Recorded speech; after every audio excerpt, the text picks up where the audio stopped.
Good. Yo, what's going on? Welcome to another episode of the Impel Forward Podcast. I'm your host, Leon. And of course, you see my co-host, Renee.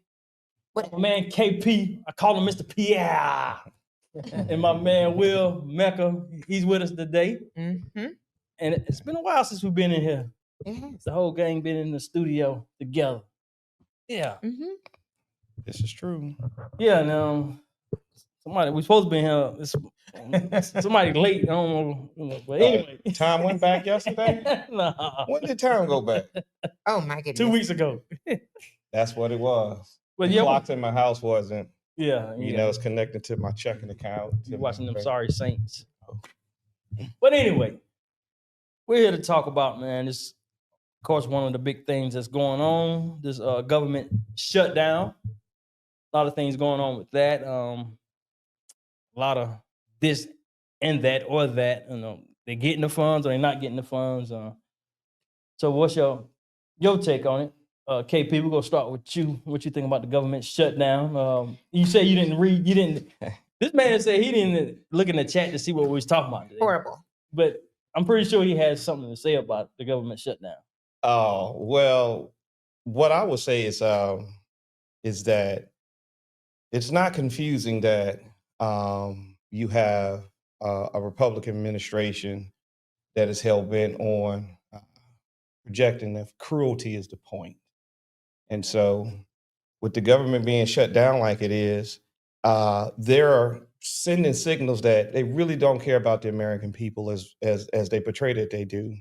One of the things that jumped out at me is that a federal judge ordered the Trump administration to actually pay the funds that they have in reserves so that people wouldn't suffer. And one of the most amazing things is the federal judge did issue that, and then the Trump administration appealed it. Mm-hmm. How are you going to appeal paying for your making sure that your constituents or even the American public get the funds or the help that they need? So I thought that was a testament to what this administration aimed to do, and that's to be cruel. Obviously, they tied the disbursement of funds to they want to pass a CR, a continuing resolution, and in that continuing resolution, they put Democrats in a spot where they're like, hey, if we give you the Obamacare extension of the subsidies, then we're going to take away your snaps. Or if you agree with the snaps, then we're going to pass the bill, the big, beautiful bill that they passed, which has the cuts to Medicare and Medicaid, which essentially stops the subsidies for the Obamacare or Affordable Health Care Act. So I don't know where they're going to go with this or how it's going to go. The only other thing that I see trending online is that Ketanji Brown Jackson, a lot of people saying, well, she sold us out. Have you guys seen this? I've seen it. Yeah. Mhm. It's I don't believe it. No. She definitely played checkers with that move. She played. Now, why did they say she sold us out? People not understanding what she actually did. If you look at it in this text, that she blocked what they call this a rocket docket. Mm-hmm. And a rocket docket is something that they use to get things up quicker to the Supreme Court. Mm-hmm. Normally, it takes time to filter through the process. And so, as our co-host said, that Ms. Ketanji Brown Jackson is actually playing chess with these people, because if on the surface, when you see it, the headlines that she blocked it. Mm-hmm. Well, basically what happened, we have all these courts. You have the circuit court, you have the appellate court, you have all these lower courts. Mm-hmm. And this case landed in the First Circuit Court. And that First Circuit Court, I think, has an Obama-appointed judge in there. I think his name McConnell or McDonald or something like that. And so, and Biden, and a Biden. And so it's a very liberal court. And the way these things work, these things rotate amongst the justices. So it landed on her check because it came from the First Circuit. So what she did was she blocked it because she knew that if they take it up and they have to litigate it, it could be a year or so before a decision is actually rendered. So she says she's going to kick it back down to the lower court because they're actually still working on it and you can get results much faster. because if it ends up in the Supreme Court, it'd end up tied up and then probably never see payments for at least a year. Right. So what she did was she blocked it so that the courts can do its job in the lower courts, and you'll have a decision much quicker, and it'll be much more substantial. So, And there has to be a reason for it to get escalated to the Supreme Court, right? So the lower court will have to provide justification. Yeah.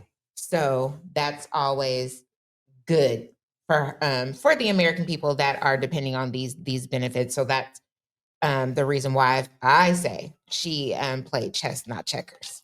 She absolutely. Hopefully, most likely it'll benefit the people who need it the most. See, I read. I know you can talk about it. You just didn't read what was in the chat, what we was talking about. Mhm. Oh. What's your thoughts on it, Renee? I kind of felt like it was coming, right? It's always coming. We've heard about the government shutting down, for the last couple of years. Now to this magnitude, I didn't think it would be.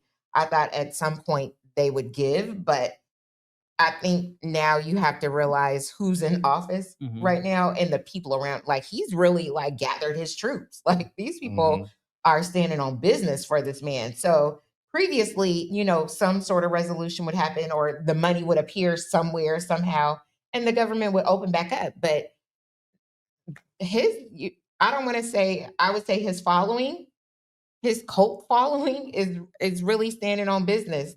And so I feel bad.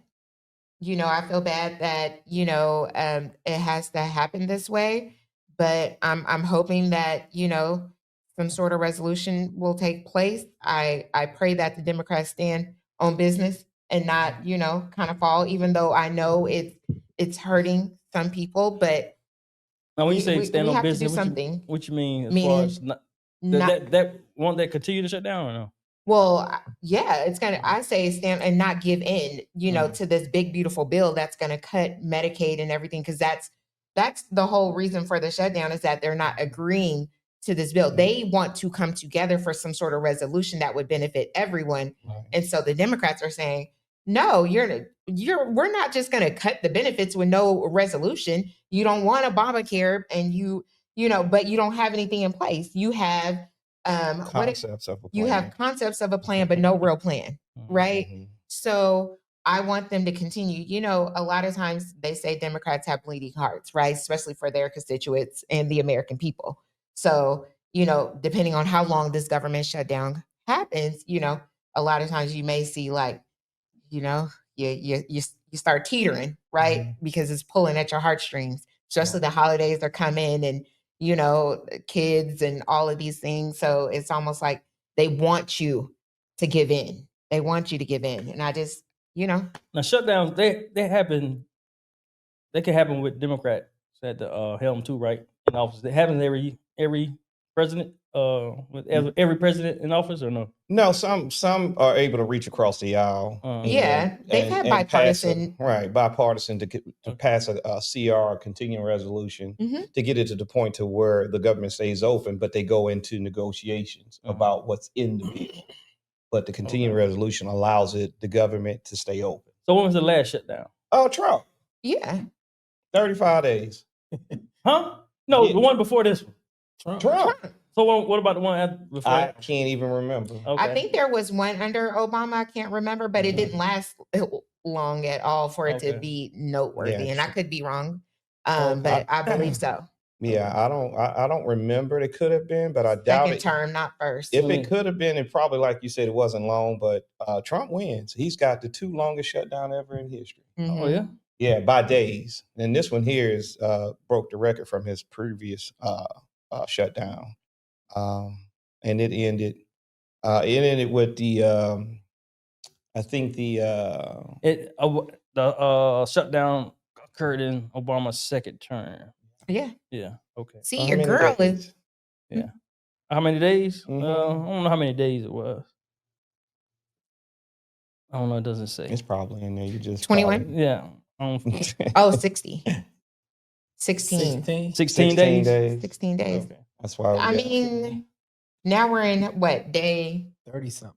Yeah. Now it's affecting what, flights, Oh, yeah. food Definitely. stamps. and Well, all you that. got to realize these people can't like quit their job. right? They can't leave. If they leave and go to another, they're still required to work, right? So you're still bound under the attendance requirements and all of the other requirements in which you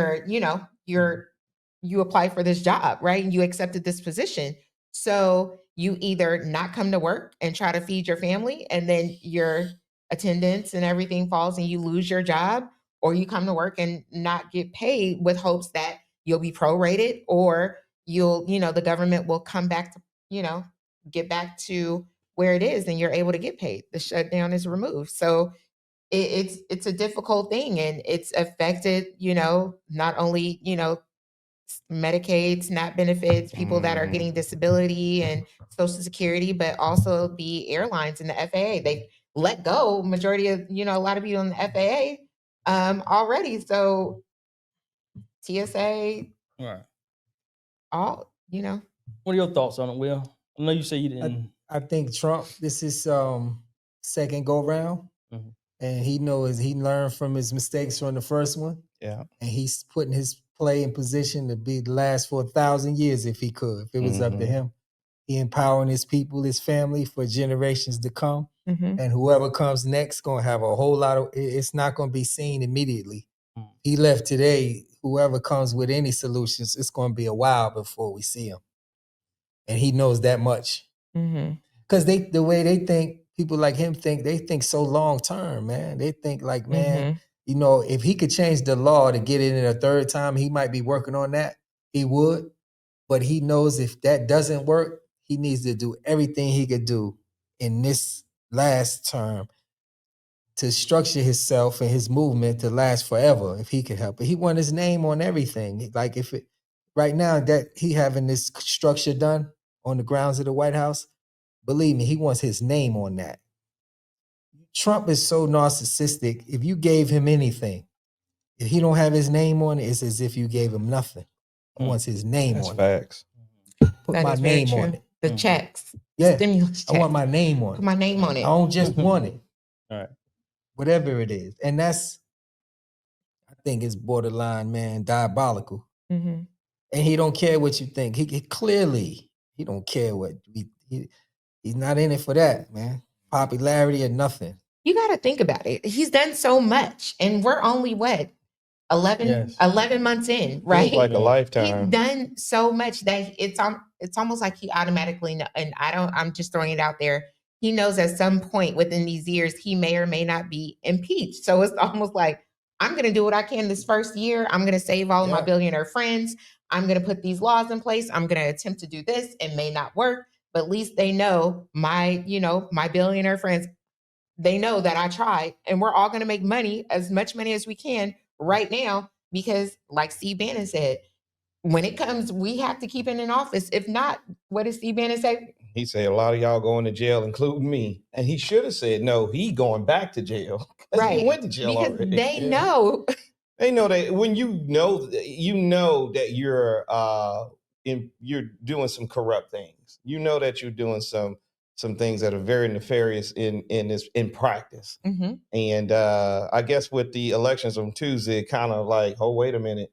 I often say there's strength in numbers. And even though we feel powerless because Trump is doing so much, like my man will say, he's just overloading the circuit and brags about it. He brags about the shutdown is good for Republicans because he bragged about closing a bunch of, let's say, Democratic things that are for people. Because remember, Democrats are always going to pass things or put things in place for the greater good of people. And they're in there just dismantling it while it's closed. And so he's bragging about that.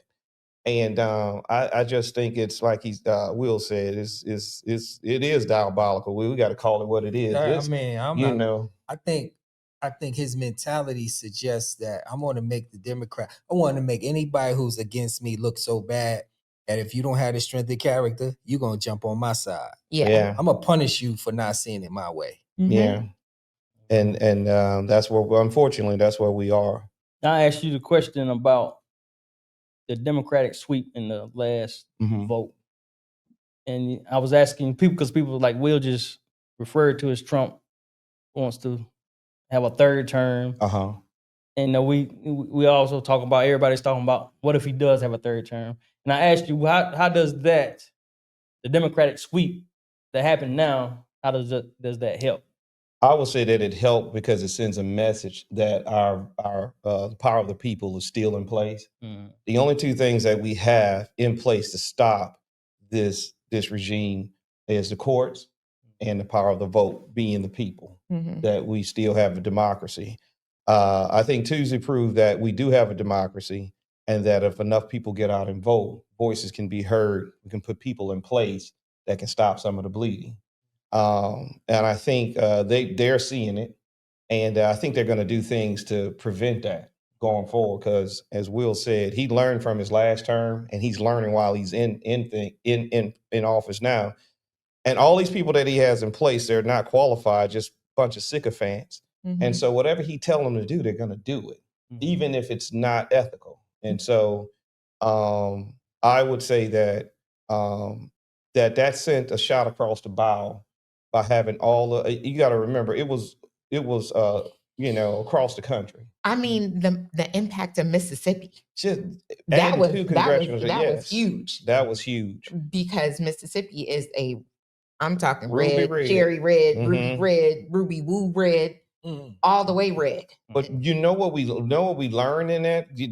Gary Chambers has often said to the South, Louisiana, Mississippi, it's not underrepresented. It's unorganized. Yeah. It's underorganized. The people are there to vote to there.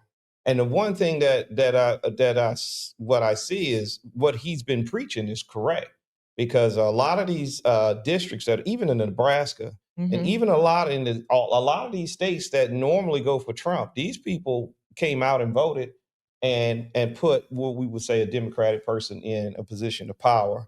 And even Prop 50, which I don't agree with it, but sometimes you got to fight fire with fire. Yeah. Explain, wait a minute. Some people may not know, like me, what is Prop 50. You do know Prop 50. Prop 50 is the measure that was on the ballot for Chicago, California. They actually went to the people and put it on the ballot to say, in so many words, we're going to gerrymander these districts. Okay. Yeah. And they're going to redraw the maps, and they're going to carve out Republican seats and carve them so that you can get some Democratic seats to offset what Abbott did in Texas. And so this is the start of a firestorm. And I'm for it. Hopefully my man in Maryland does it. Chicago does it. But a lot of them are getting on board, and they're going to do it. So I don't think that this is going to pan out the way Trump and his people thought it would, because they're so used to Democrats not doing nothing. Yeah. Because they've done this before. They did it in Alabama. They did it before. The Democrats did nothing.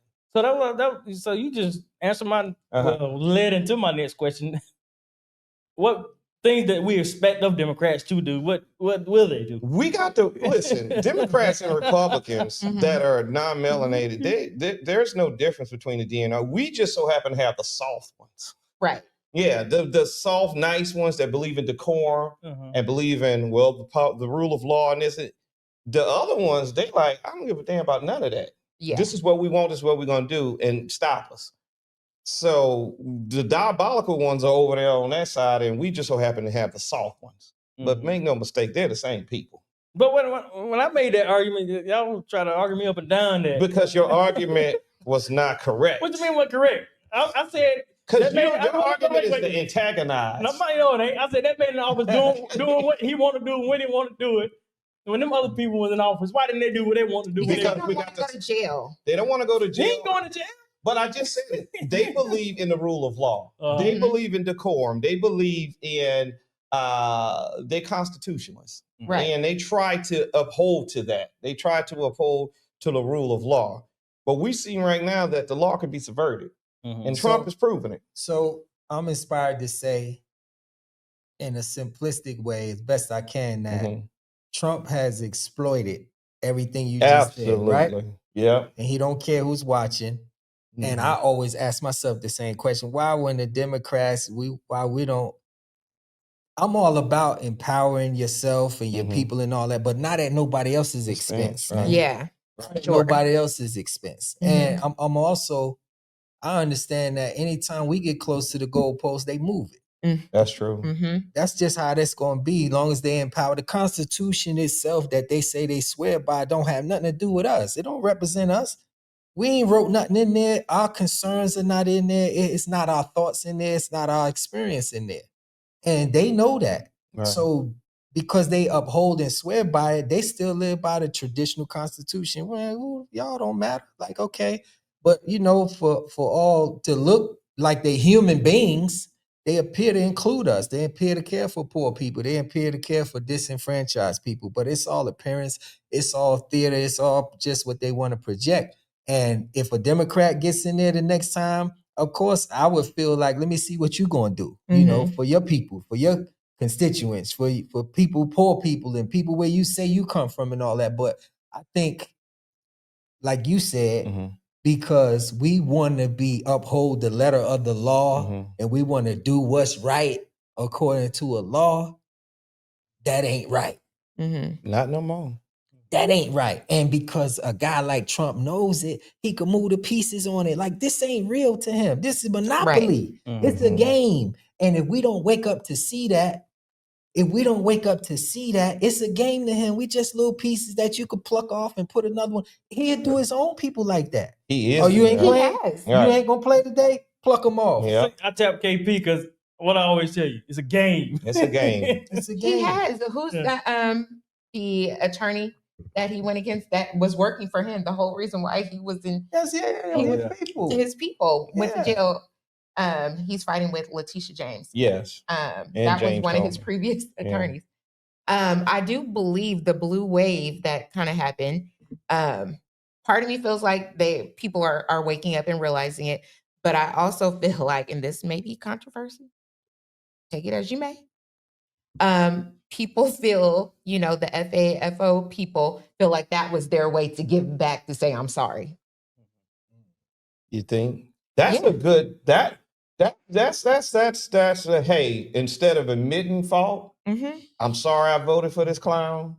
They went and pulled a lever because that was the only thing that they could do. Right. There's probably a lot of them saying, all right, what have we done? Yep. We got to bring this guy in. And I think that was part of the vote. One of the biggest things that I get to take from Renee always talking about that 92. 92. I'm 92. One thing I saw from the exit polls is that even in the Virginia race, Black women voted at a 92 rate again, but Black men voted at 90%.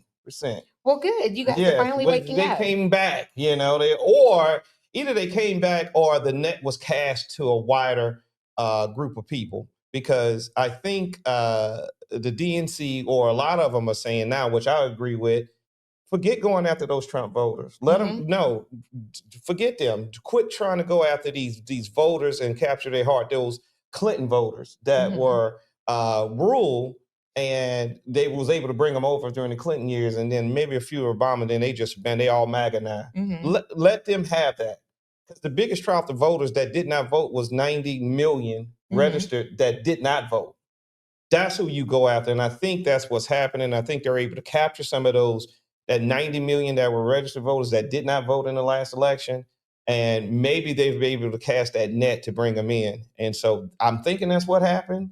I'm hoping that's what happened, and I'm hoping that it continues because, like I said, we have the courts and we have the votes. That's all we got to stop this dude. I think additional more fact checking you're seeing online. It's a lot more fact checking online, when people are spewing their rhetoric, even Black conservatives, have been fact checked a lot lately. So I think, a lot of Black men are waking up and realizing, like, so when y'all speak about numbers, because Herschel's still in Jamaica, like we ain't heard from that man. Like that man got shipped over, and we ain't seen that man since.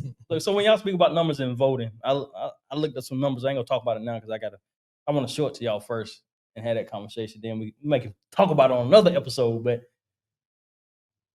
to me, the numbers that I saw, we'll talk about it. But it seems like, I don't know. I had to show it to you. What are you talking about? As far as voting and non-voting, voters that didn't vote and why it's Trump in office and stuff like that. Okay. Yeah. You talking about nationwide or here in Durham? Nationwide. Okay. Because I heard Roland Martin say something about 90 million? didn't vote or something like that. That's what I'm saying. Yeah, that's what I'm saying. I looked that up a couple of days ago and compared to the past years. Okay. Now, because they say, y'all saying that. Are you saying like 90 million didn't vote for this upcoming like the election, and that's the reason Trump is in office? But I've looked at some past stuff. I'm like, well, I think that's fake news. Not fake, but it don't really. It ain't really. So you're saying the math ain't nothing? Yeah. Because it's like, I wish I could remember what I saw, but it's basically saying that a certain amount didn't vote. I think the Obama election. Okay. But he still won. So you're saying it's not relevant? What does that have to do? Yeah, exactly. Yeah. Well, voting. What does voting have to do with it? Yeah. But Will got to go, y'all. So because we wanted him for a whole episode, but KP got here late. So my bad, Will. We gotta have you back. But we definitely thank him for his contribution. We appreciate him for his contribution, and hopefully we'll have him back. Yeah, we have you back. Yeah. But yeah, that's what I was looking at that, man. So you know what? I'm proud of you from our GED section, just doing some research. Yeah. Non-GED, bro. Non-GED section. You got the GED, then you got the non-GED section. Well, man, I just for the joke of it, man. The GED section. Okay. That's what I'm trying to keep it. Hey, people say you're supposed to keep it real. I'm keeping it real. Oh my goodness. D.L. Hughley, I get it from D.L. Hughley. He talk about the from the GED section. He made it this thing. So yeah, I heard. But hey, man, I'm proud of you doing some research, looking up some stuff. Yeah, because I gotta have my research done. Because I think it's to antagonize us, but it's not for antagonizing. It's for me contradiction. I don't know. It's for. But I also think it's always great to learn and understand, right? It is. Yeah. Even though I always say I don't like talking about this stuff. But we always end up talking about it, right? That's why we hadn't been talking about it because. Our fearless leader does not want to talk about politics and hungry people. And so I'm gonna cut them off. Speaking of hungry people, so I was with the government shutdown, and people getting food stamps or not getting food stamps. I was talking to a guy. He's from New York, and he said this thing is a catch-22 when it comes to food stamps and people not getting their food stamps. So he was talking about his family. Generations grew up in the projects from generation to generation, watching them stay in that predicament and not really trying to elevate or trying to get jobs or whatever, just depending on the government. And now this guy's from the projects. He's from New York, so he's seen it. He knows it. And he's talking about his own family when he's talking to me. And he said at some point they have to try to get out of that situation. But he said a lot of them, talking about his family, lean on the government so hard they don't even try to get out of the situation as far as the government. I know everybody can't get out of that situation.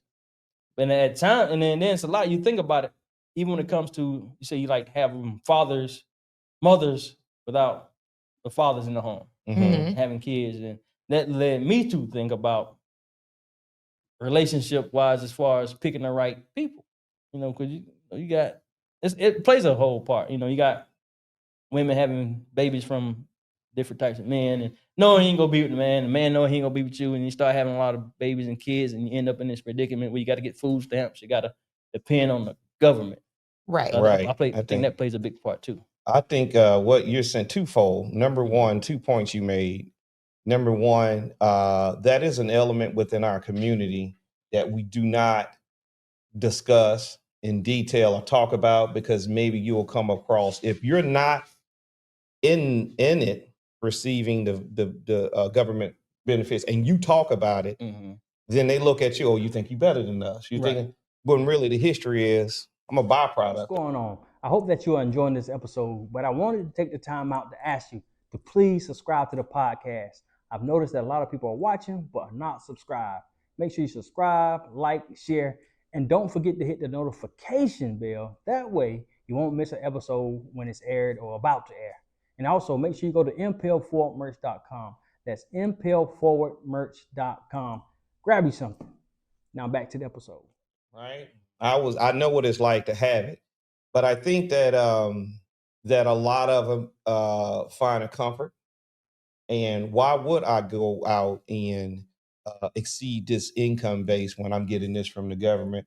And some people are fine with where they are.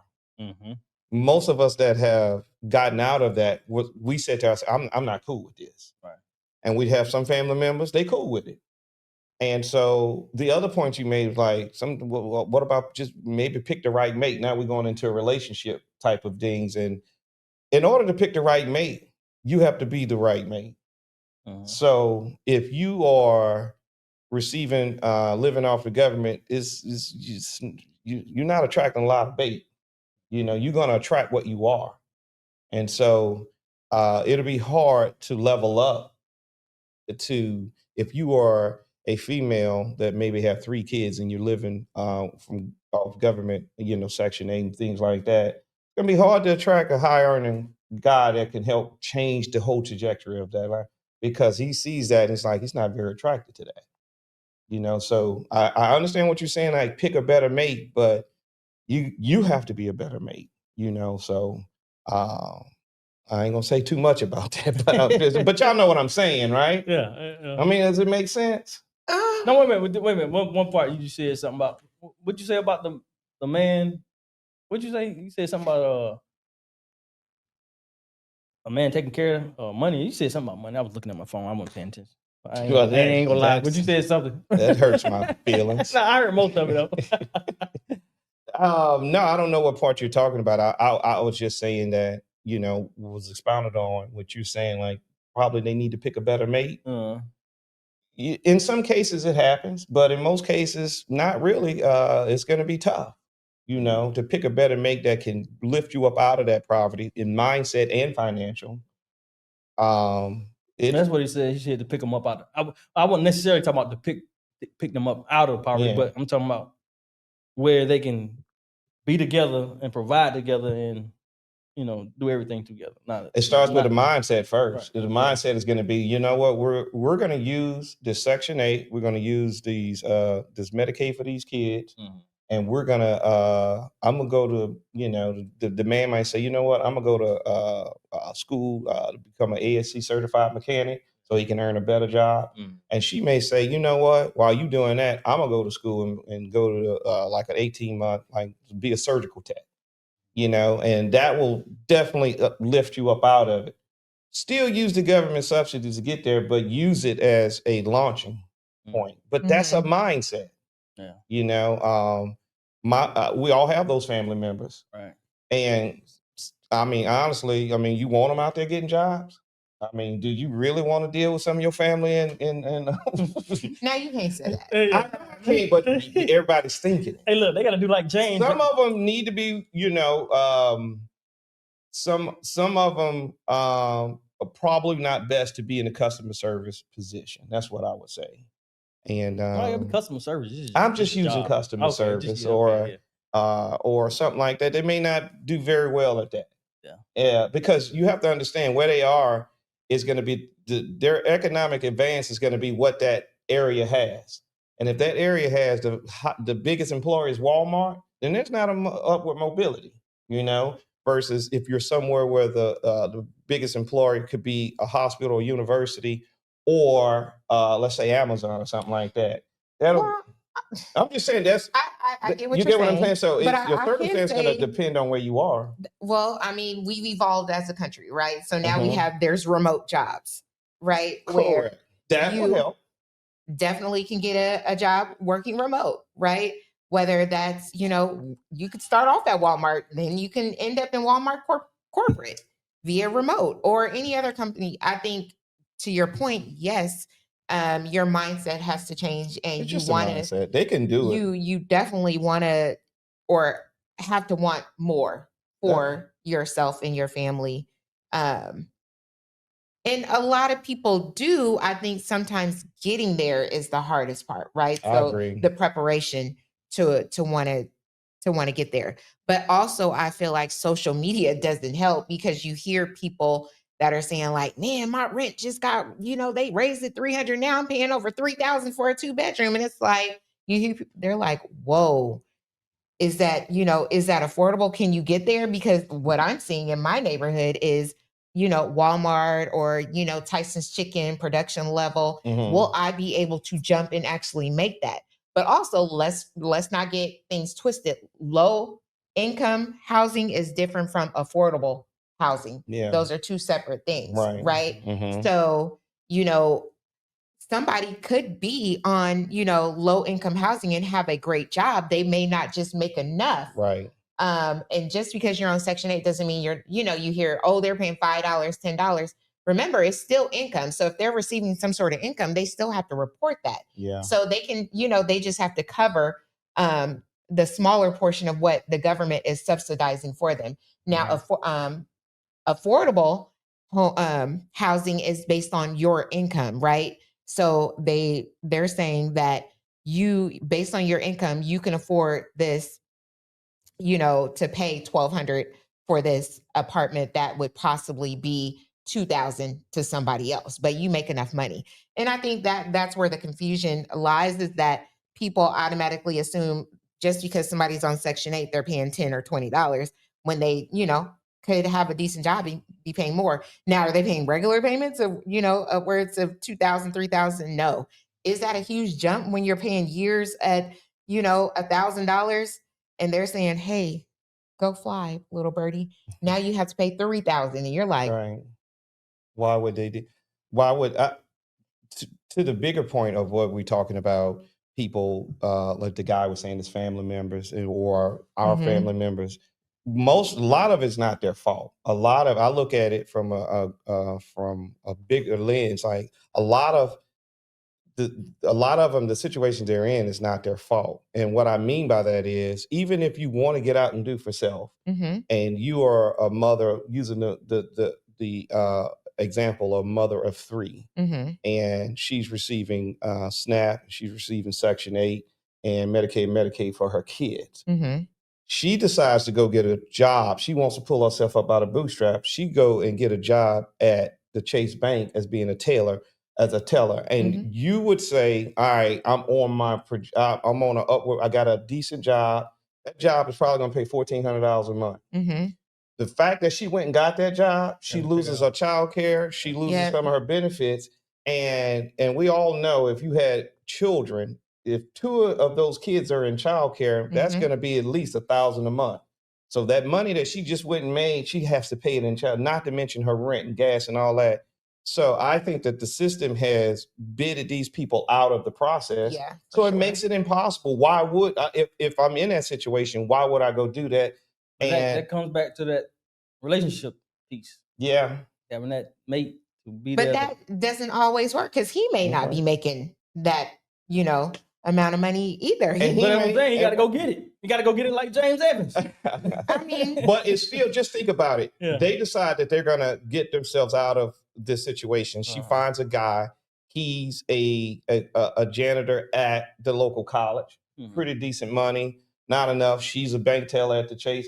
Combined, it'll be still hard for them to give up the med, because now they have to pay for insurance for those 3 kids. Right. So just remember that's coming out of their paycheck. So the way you're explaining this is like you ain't giving them no hope. No, I mean, no. What I'm saying is, I understand why they're in the situation they're in. But somebody, I also understand that it's going to be a tough road. Somebody listen to you say that, though, that's in that situation. They can be like, and you should be going out here like you just said earlier. I'm speaking on their behalf when I'm saying this. I'm not saying don't look, keep hope alive. You know, do something. But also, not everybody receiving SNAP benefits doesn't have a job. Some people have a job, but you know, they're the working poor. Yeah, and we got the working poor. They have jobs. They receive SNAP. They receive Section 8. They're the working poor. They're below the median household income, that threshold, whatever it is for that county or that state. And they qualify because they're the working poor. And we have a lot of that. But I'm just speaking on their behalf. Like, I understand that it's tough, but I'm saying that the onus is not on them not making good decisions. It is the way that, like, what's going on with middle class America right now.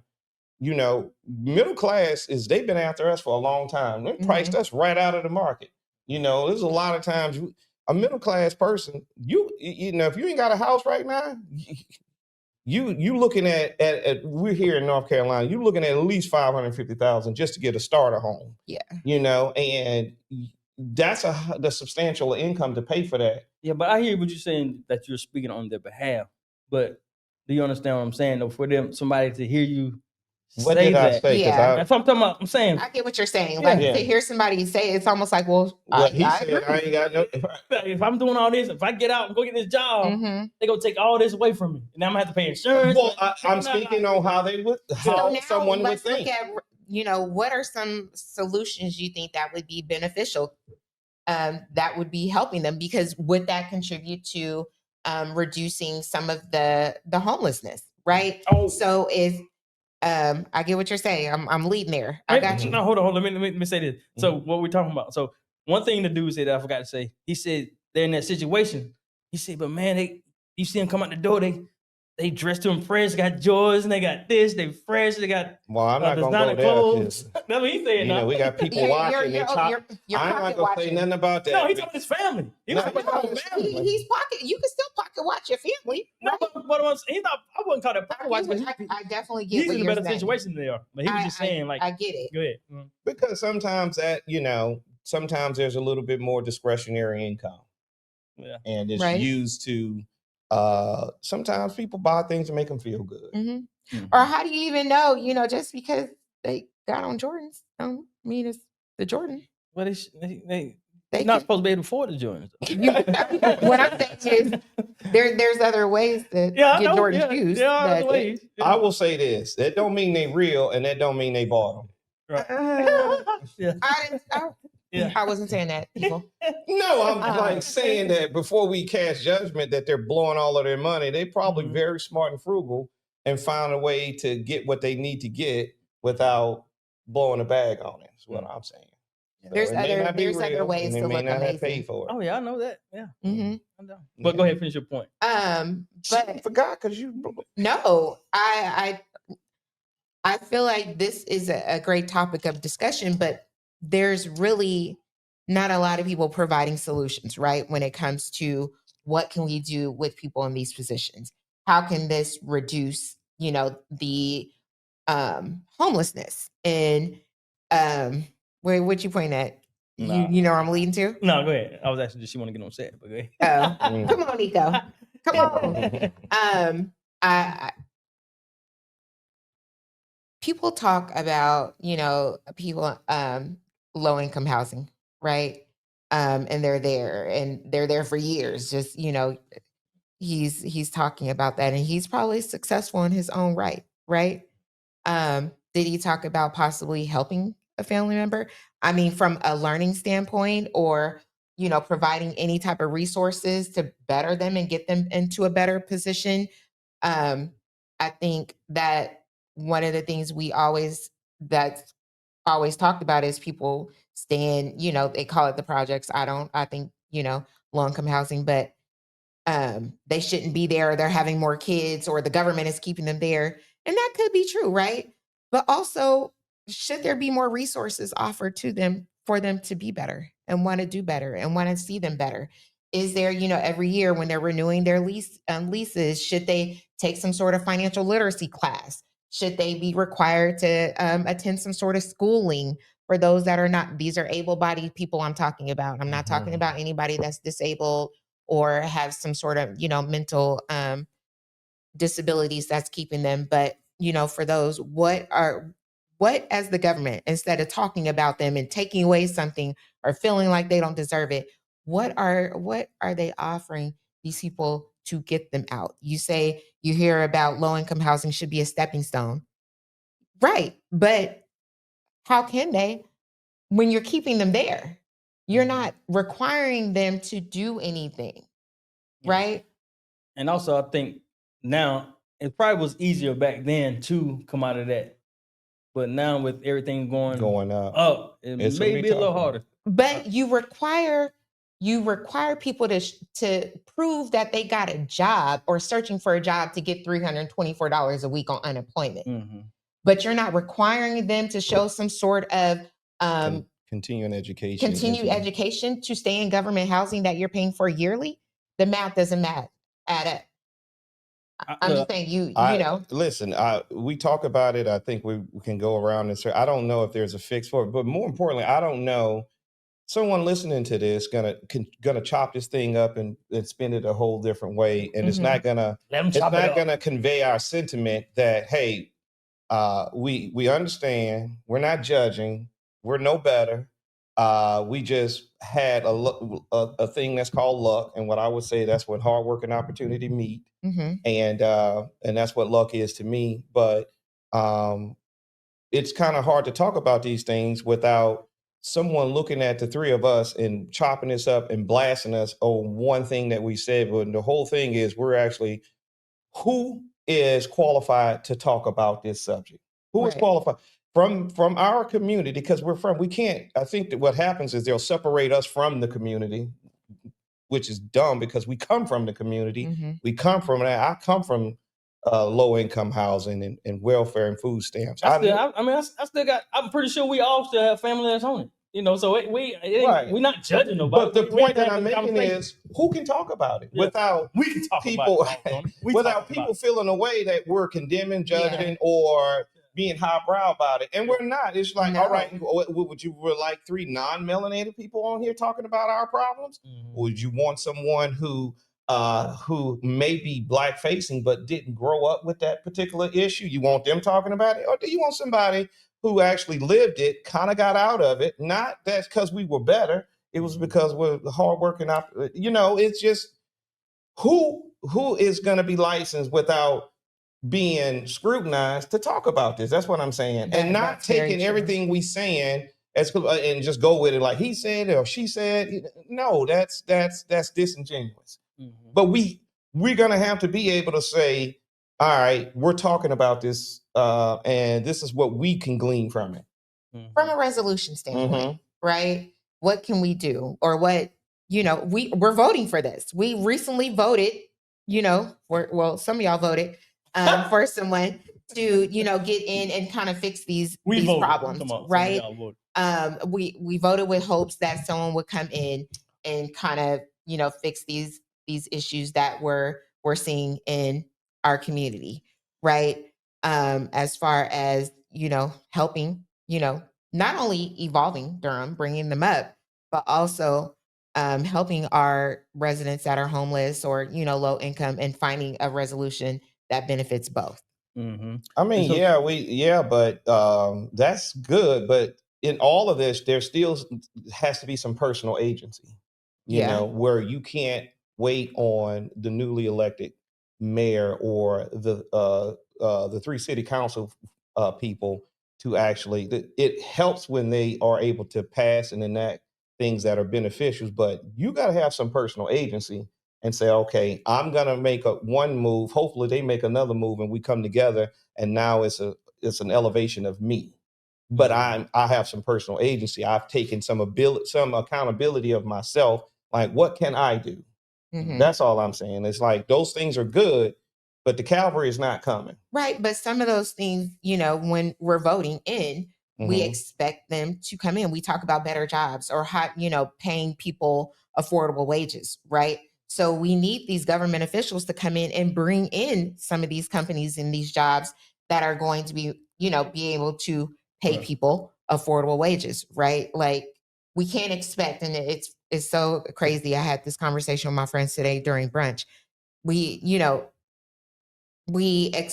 hear about Duke and, them paying and, what they don't pay and what they do pay, and then monopolizing North Carolina from an energy standpoint. They're our only source of energy, right? In this part of North Carolina, I know there's private owners in other parts. Can they be doing more? Or, you hear about some of these other companies, McDonald's and all these places, they need to pay people more affordable wages. I see what you're saying, right? However, that's just something that just cannot happen, right? Unfortunately, somebody working an entry-level position cannot receive $70,000, $80,000 a year. That is just not going to work. Unfortunately, that's the reason why there's tiers, right? But what can we do to get those people to progress so that they can? Also, more companies pouring in to the community, also our elected government officials, moving forward with these projects that are going to bring in money. Where's the train? The speed train or whatever train that people were talking about in 2010 that money was spent on, but there's no train. That would have brought jobs, right? That would have brought more jobs. That would have brought, people would be able to afford housing, whether that's, regular housing or affordable housing based on their income. But we have to figure out a way for us to do both, but also we can't deny some of these new projects that are coming in because Durham can't stay the same. We have to evolve. I think that train project is going to come through, right? Is it? I heard it wasn't. Oh, I don't know. I don't know. I'm just. Who we gonna ask? We're gonna the ask, person. ask. Y'all ask your person. Well, they passed $44 million for the Hayti area. Yeah, so that's what I got. That's what I got pulled up right here. They passed So the that. Durham That's City Council agreed to support the housing authorities issuing a $44 million tax-exempt bond to build the first phase of redevelopment. The villages of Hayti, names the street, 1103 Merritt Street. Now, even with that, the new housing project will bring 252 affordable rental units for families earning 30% to 80% of the area median income. Mm-hmm. Okay. In Durham, 30% AMI is $23,850. Damn. For a one-person household, or $33,950 for a household of 4. Do you see what I mean? 80% AMI is $64,800 for a one-person household, and $92,480 for a household of 4. Do you see that? You hear those numbers? The median. I know. The median for that area, right? Mm-hmm. And you got minimum wage is what? $7.75. The most, a lot of employers for these entry level positions are paying 10. You have some, you might score, and work at Costco, and get 18 or 19, or Target and get 18 or 19. I know of some stores in South Point that are still paying 10, no more than 13. That's not even a livable wage. Exactly. So none of that you're is. pouring into that, right? You're making that money, and then what? Then what? But if you bring in more, bring in more business, right? But also we need to there has to be some learnings, right? So going to school, maybe offering some trainings, and I think requirements of some sort. So they have a lot of those things when you are, they have a lot of those, Renee. I think it's not, a lot of people don't know about them until, and maybe people be gatekeeping. But I remember people learning, like, if you on unemployment, you receiving unemployment, you go down there, they have where they'll pay for you to go to get your CDL. Yeah, they'll pay for you to learn how to type enough to get a clerical job. I've seen where they had programs in certain instances where it will help you get it, but you got to kind of go look for it, or word of mouth. Somebody's got to tell you, hey man, they'll pay for your CDL. You just have to go. But also, with unemployment, they have to be realistic. I was on unemployment for 2.5 weeks. And they ask you to provide your resume, your cover letter, all of these things, right? And it's almost like a job. It's almost like a job. You have to fill out all this stuff.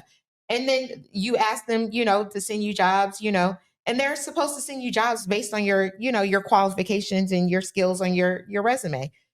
I'm getting jobs for a cookout as a cashier. Nothing on my, no offense, don't chop this up, people. I have never worked at a fast food restaurant in my life.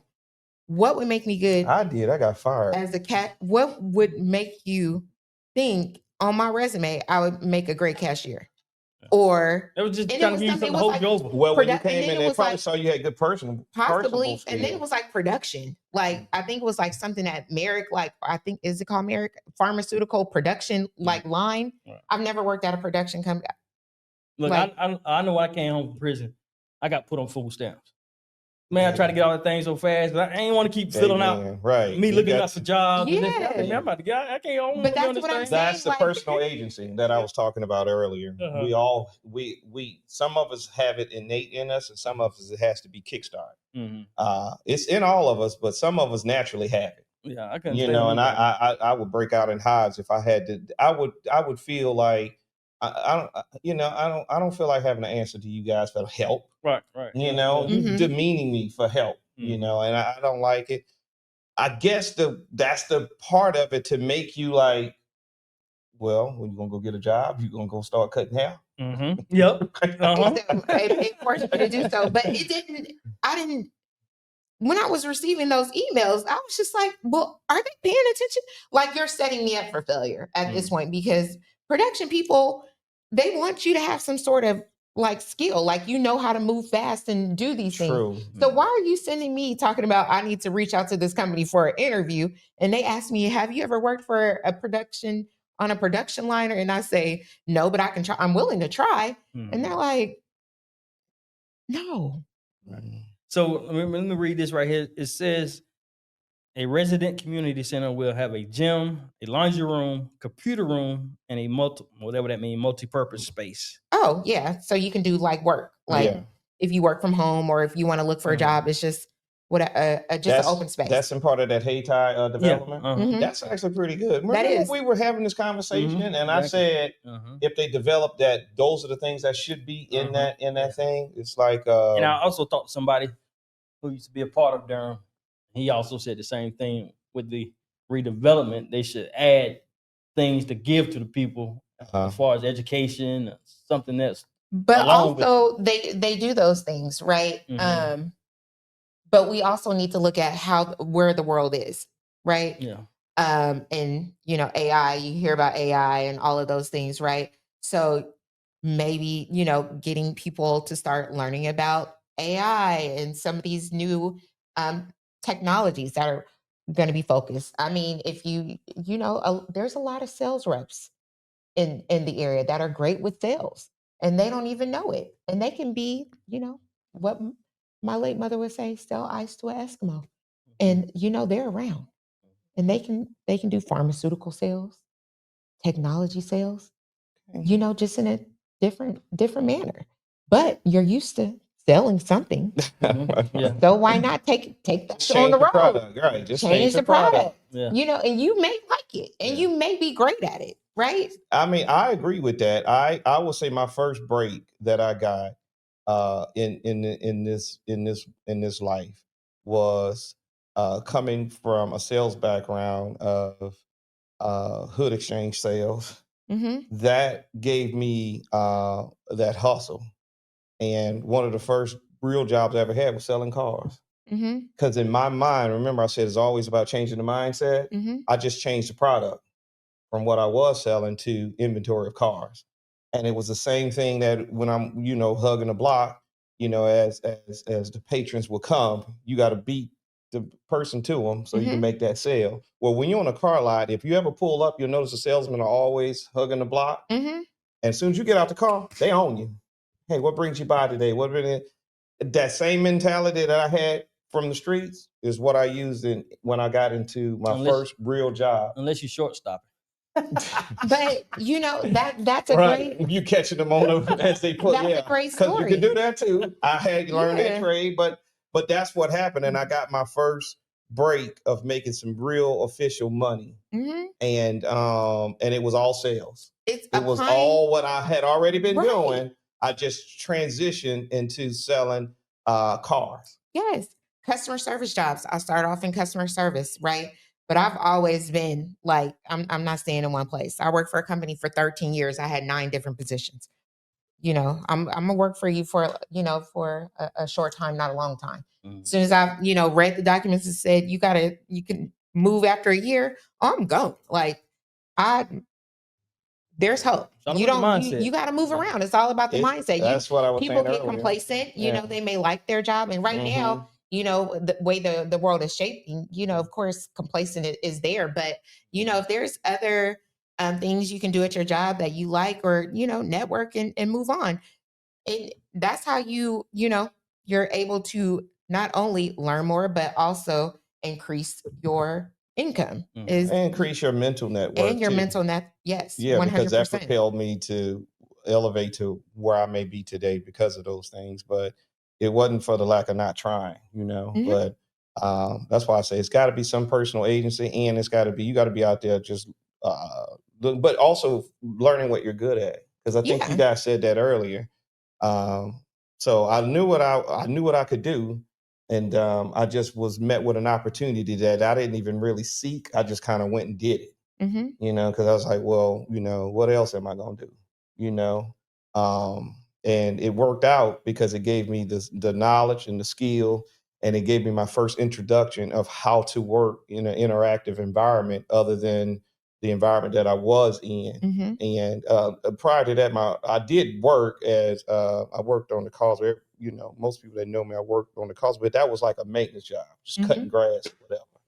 And I did that for 6 years, and I was like, this is for the birds. But where I'm from, when I had that job, when people knew that I worked there, they were like, well, that's a good job. Get you some land, get you a trailer, you good. And I was like, no, I don't want to do that. No, I don't see that as the pinnacle.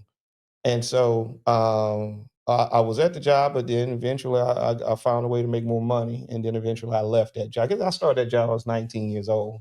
Yeah. And then I just end up just wandering the world trying to figure out what I was going to do and where I was going to go. And like I said, I just stumbled into a car lot and they hired me. And then I just took it from there. I think I told this story before. A guy throughout high school, he used to work at Popeyes. Everybody knew him. His name was Jason, very popular guy. People teased him all the time, but he was always ready. Popeyes. You smell like fries. You smell like fried chicken, but he was always there. Everybody, worked years. He ended up franchising one. Amen. That's it. Like I said, started at the front counter and opportunity meets. And that's, they may not know what he was doing with his money. True. Saving up. True. Yeah. And the owner ended up, having him run the store. He learned all the ropes and ended up getting his own. Yeah. So y'all do agree that that is a good thing for Durham, the complexes. I mentioned it. Yeah. I don't know. You may have some people who don't agree, but I don't know. No, I didn't say that. I ain't talking about you. Not you. I was going to say, I feel like they need to offer a little bit more. Like, I think there should be some people there that, as far as like the computers, like the computer room, or maybe bring some people in there that can help people write their resume, maybe from the unemployment center. You know how they have like people there, maybe they have them there once a week, or, Leon's going to be there and show you how to, create a LinkedIn, or, Renee's going to be there and show you how to do your resume and your cover letter. Or, Leon's going to be there and we're going to do mock interview trainings. Or if you got a job, what can we do? We're going to bring in Dress for Success so that they can provide you with business casual clothing for, if you got an upcoming job interview or a job or whichever. We got to get you on the board. You know what I'm saying? I agree with that. I wish that they add an element, and it would be the mayor doing this. Take a page out of Maynard Jackson, who's the mayor of Atlanta. Or Marion Barry, those guys are if you go in those areas, they mayors for life. And if you look like Maynard Jackson, what he did in Atlanta, like when they passed a project like this, like to build the airport in Atlanta, he was like, yeah, okay, we're gonna do it, but you're gonna make sure this many contracts go to minorities. You're gonna make sure this many go to this. A lot of minority companies, Black-owned, built the runway because he was like, well, I know that you guys never built the runway, but you guys are a pavement company. You guys laid you do driveways. So I'm pretty sure you can figure out how to do a runway, and so a lot of Black people were instrumental in developing Atlanta because of Mayor Maynard Jackson. So I would say to Mr. Leo Williams that inside this new project coming on, put some provisions in there that say, hey, listen, this amount needs to go to minority contractors. This amount needs to go to minority post-construction clean or even whatever. I think it should pour into a schooling for maintenance, right? Where it's going to teach minorities, how to, and maybe you can hire the company to maintain the building. You're going to need, people, plumbers, all of those things. Absolutely. Maybe, some sort of program that can help you out. But I think that not only bringing that building there needs to be some support and resources from other areas so that it can blossom and. And also we got to take advantage of, or if not take advantage of what they're giving us as far as what you're saying, you got to go do it yourself. Be active, like trying to better yourself going to school for electrician, plumbing. Yeah. whatever. If somebody's Absolutely. downstairs in the resource room and they want to talk about, HVACs and how they got into it, I would be the first one sitting there. If I, don't leave work, but if you have time and, they're there, I'm going to be the first one in the front of the room. I want to learn too. Why not? Yeah. And that comment was for you, it was for people I'll be seeing on Facebook. I'll be wanting to jump in the comments. I only jump in. Yeah. Somebody too. Yeah. It's always, it looks different for everybody, but I think we need to evolve and we can't be afraid of it. And I welcome to see it. So speaking of, a lot of this, I know the mayor has some things to do with this. And this is what he said. I hope y'all can hear this interview. I wasn't gonna I was trying to remember what he said on this thing. That's okay. I'm gonna go ahead and play it. Let me play this. If it play, may not play. But anyway, congratulations to the mayor, Leo Williams, for his second term. This is his second term, right? Mm-hmm. He was on this video. He was saying things about what's going to happen in his second term and what he plans on doing with jobs and things like that. Things for the youth, activities and things like that. I hope this thing play, but it don't want to play. So, what do y'all think about the mayor's second term? Things that I haven't seen him lay out the points of the things that he wants to bring in this second term that he wants to get accomplished, other than the things that I heard him say on the campaign trail. Right. So from the campaign trail to actually what you want to do in your first 90 days in office is going to be vastly different. I haven't heard the first, hey, this is what I look to get done in the first 90 days.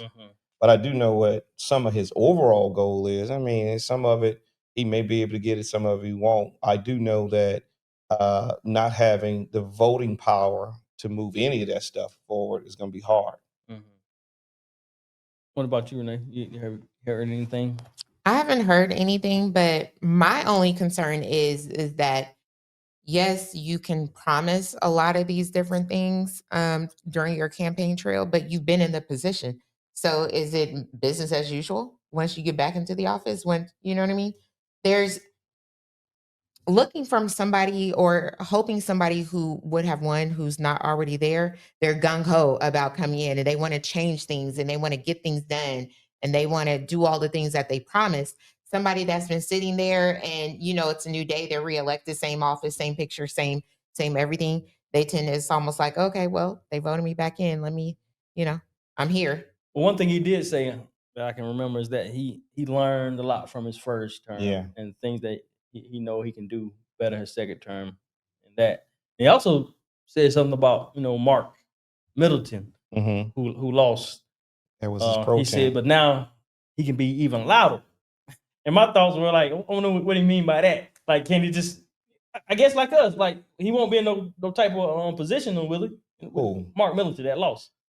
So now Mark can probably be louder. I know Mark is his right-hand man. That's what I'm saying. So he was like, he lost, but now he can be louder.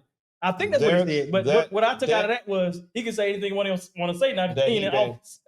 You know what? And you know what? From judging from their interaction, from when I see him, like I said, the encounter that I had, that I was able to witness with and see him and Mark, and he was talking with us and telling us about a lot of things. And it was also before he announced running. There was the thing that, hey, do we really want to go back and do this? And I saw Mark's reaction like, man, I really don't want to. And not saying that he didn't want to serve the people, but his energy was like, man, those people make it so hard for us. I want to say this.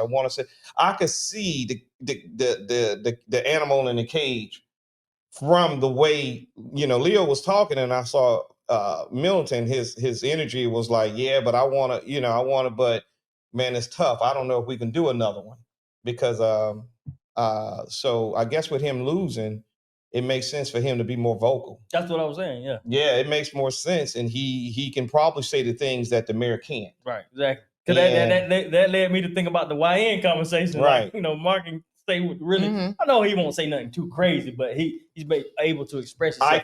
I think it's a blessing in disguise for the mayor to have him to not be in office, although it's not side by side with him. He's still on this side, so he can go out there and say the things that need to be said. He could say, "Y'all want to know who blocked for these kids to not have this? It was this person, right?" Mark can say it now, and if he's in, in Leo's circle, which he is, he's going to pick up on what Leo's dealing with. He's going to pick up with who's the enablers. He's going to pick up on which he already know because he was already there. Right. So you're saying more transparency? Yeah, that's basically what I'm saying. I'm saying, I'm thinking what he heard and what I'm hearing is like, that's a blessing in disguise. He'll get to be Leo's interpreter. I think it's good. Wish I could play this clip, but it's not playing. Maybe. Sometimes they end up putting their foot in their mouth.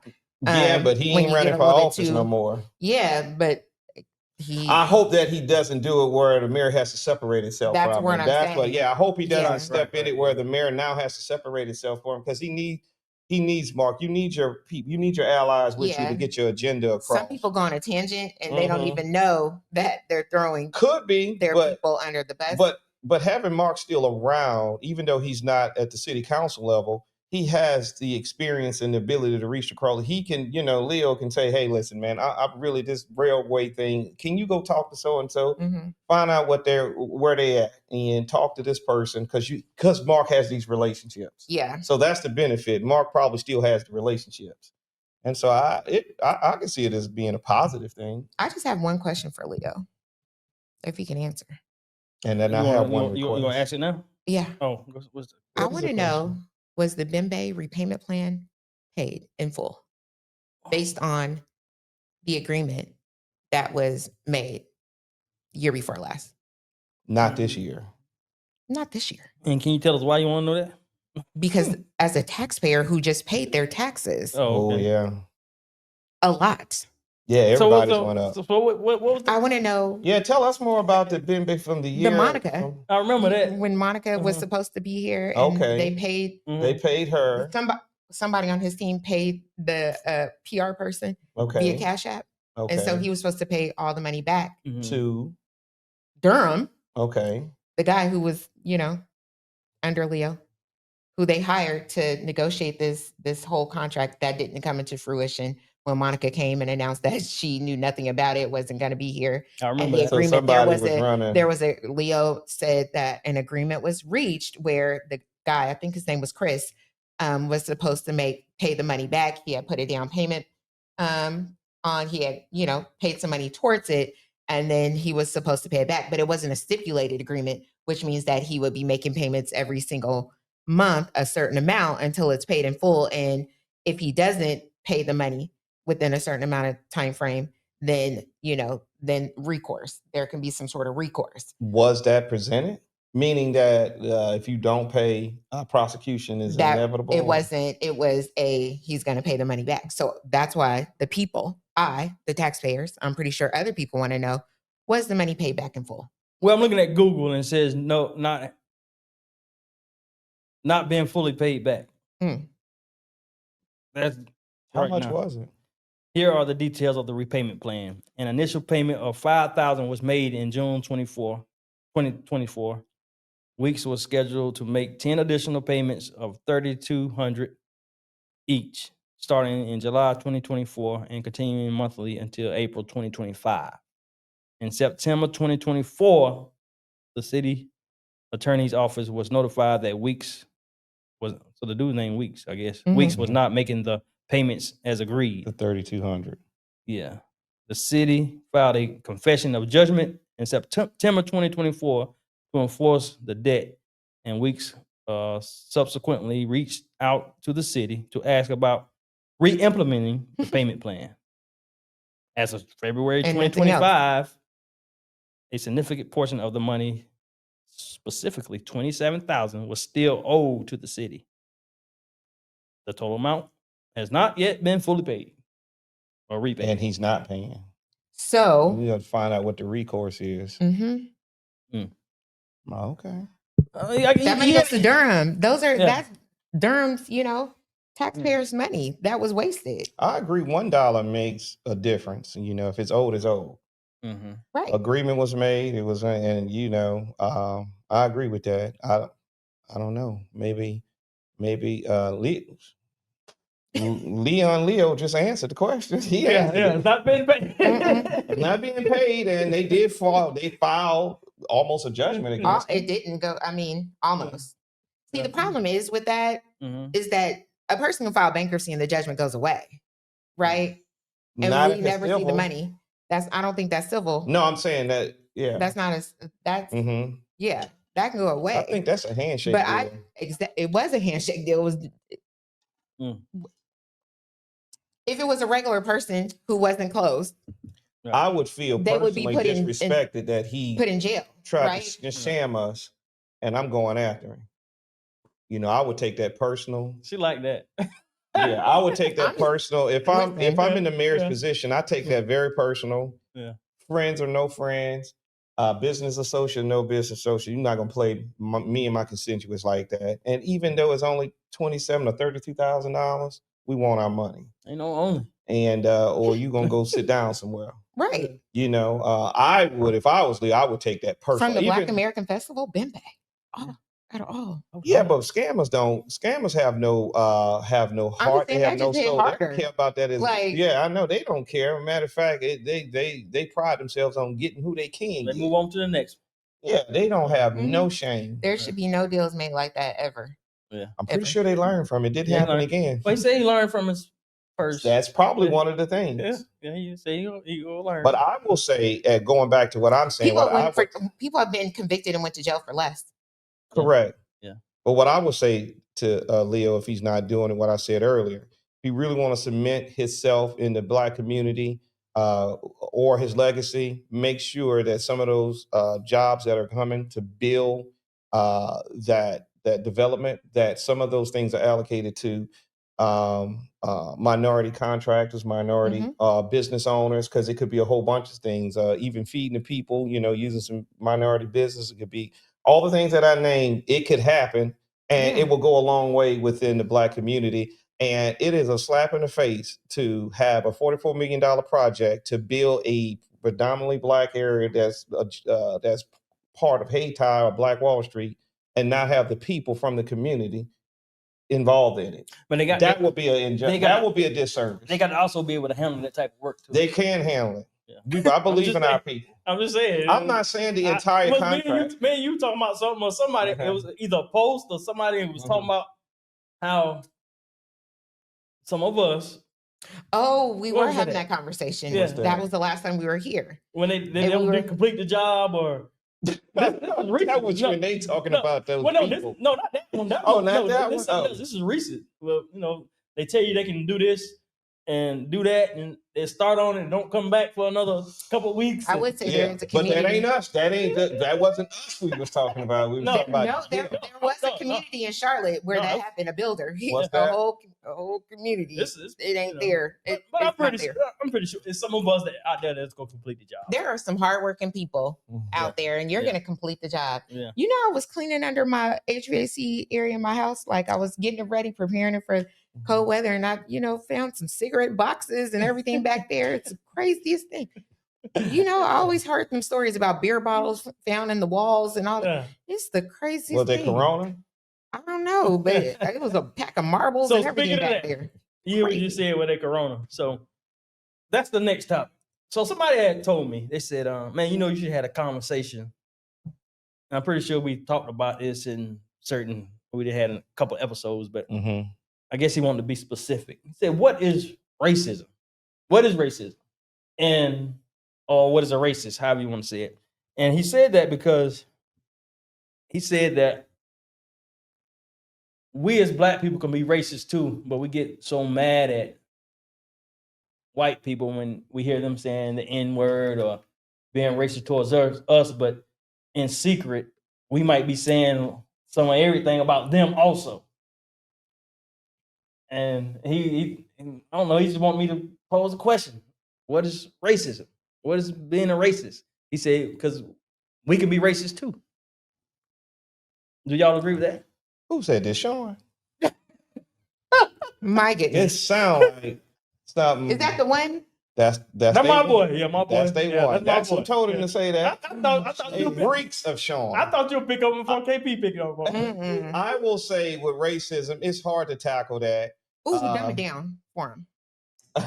I will just simply, I don't even know what to say about it. I mean, it's here, it's baked in the cake, it ain't going nowhere.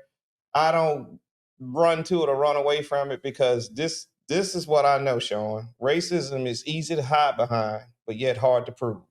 So a lot of people who are racist can hide behind it because then we are left with the left to prove it. We're like, well, he's racist. Well, you got to prove it. And then, so that's why racism is so easy to hide behind, but it's so hard to prove. And so I just stopped doing it. We all know it when we see it. We'll be like, yeah, he's racist, or that person's racist. That situation was racist. And we just go about our business because ain't nothing going to change it. You can't beat them up out of it.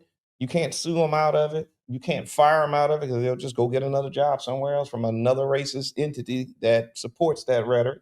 So I would say that it's baked in the cake. It ain't going nowhere. And I don't really, I don't care that much about it.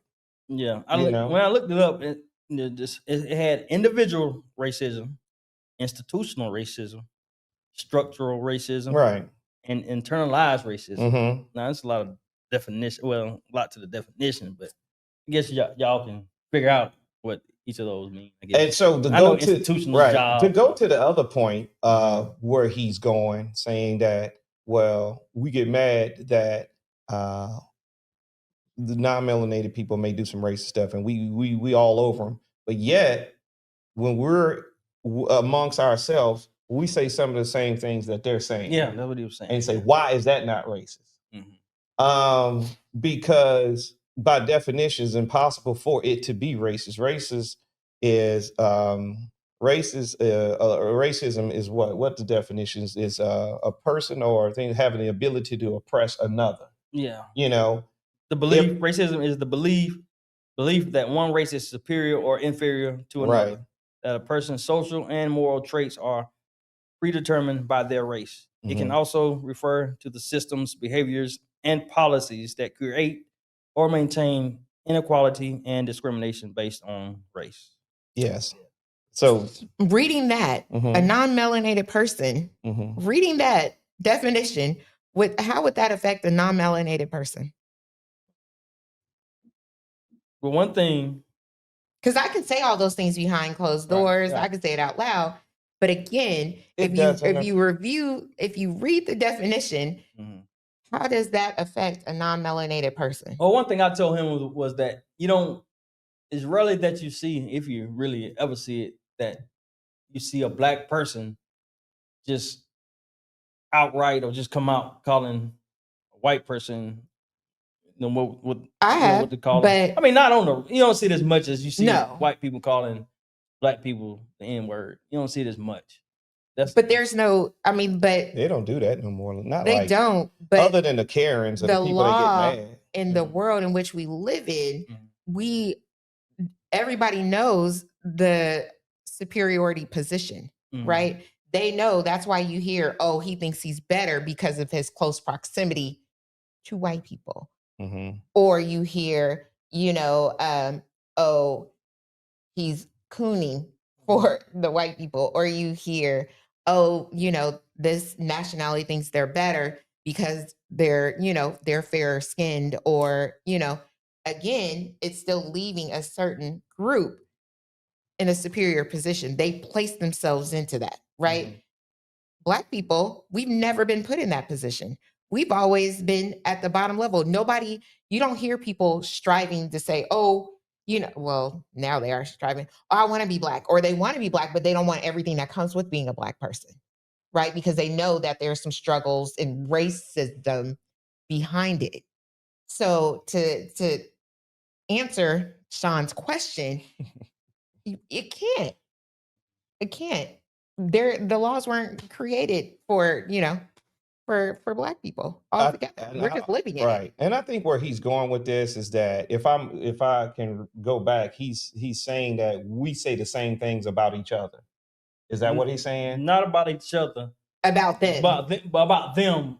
You may behind their call back. them names. Oh, Yeah, okay. But Well, again, no, but it's different because it's they make their statements or their movements based off of perceived judgment of us. Mhm. Whereas we not worried about now. We go about our day. We don't worry about them people. The only time we talk about them is if they do something that we need to talk about. So when we're talking about them, as when we do talk about it, we're calling the thing a thing. We're calling what we see. We're not just making up something and just saying, well, that person is, we're not making it up. When we do talk about it, we're talking about what we either experienced or what we've seen. Mhm. Other than that, we're not thinking about them people. I know I'm not. Yeah. Right. You rarely hear about a non-melanated person going into a Black-owned establishment and that Black person saying, "We can't serve you." But we're not that kind of. But people. he wasn't only talking about white people. He was talking about Hispanic, Indian, right? Or I mean, to He was answer talking this about question, all- look at the results. Yeah. Look at the election results. That'll tell you. But what you were just talking about, what you thought he was talking about, is right here internalized racism. When, like the clip that was made of us, when people of a marginalized race begin to believe and accept negative stereotypes about their own group. We're not made to believe. They put us. No, that was. No, he's reading that definition. Oh, in reference to he thought he was saying. Right, what I thought he was saying. Plus, it goes back to a clip that was made about us. Mainly me. That I somehow would want to be adjacent to them people. They don't know me. Yeah. Right. So that's why I didn't think we need to even say anything. Well, most because people most people that know me, be like, oh no, he's none of that. Right. But that's why some things you just, all right, go with God on that. We're good. Bless your heart. And we're gonna keep moving, because when we, people that know me. Yeah. But I'm not racist, so I'm you don't have any. You don't have the ability to be racist. Now you can be prejudiced. Yeah. You can have a prejudice. We had them talks before too about prejudice. Are you prejudiced or is it preference? I don't know. I think that it's the preference of both words. Is I love all people. Oh my goodness. Anywho. This Impel Forward show is about taking action and moving forward. Yeah. Resolutions. Yeah, resolutions. Yeah, but it's to take our words, our knowledge, our thought process, and impel it into the problem that we deal. And that's what the impel, that's what it means, to impel into a situation to change it. Yeah. Take action. Take action. That's basically what the word means. Take action. Impel. Take action. Forward, but we're moving forward with it. Taking action, moving forward. Yeah, I agree. Yeah, well, this was a good one. Yeah, good. That's it. We don't have nothing else that y'all want to talk about. No, that's it. Because you was late. You was late. 30 minutes late. Yeah. Listen, I pray to God they edit this out of it. We don't edit too much on this. Don't do it on this podcast. Time went back. I was looking at the time on my, He was watching them trash saints. I was. But man, yeah. Until the next time, seize the opportunity to grasp your dreams. Peace. Peace.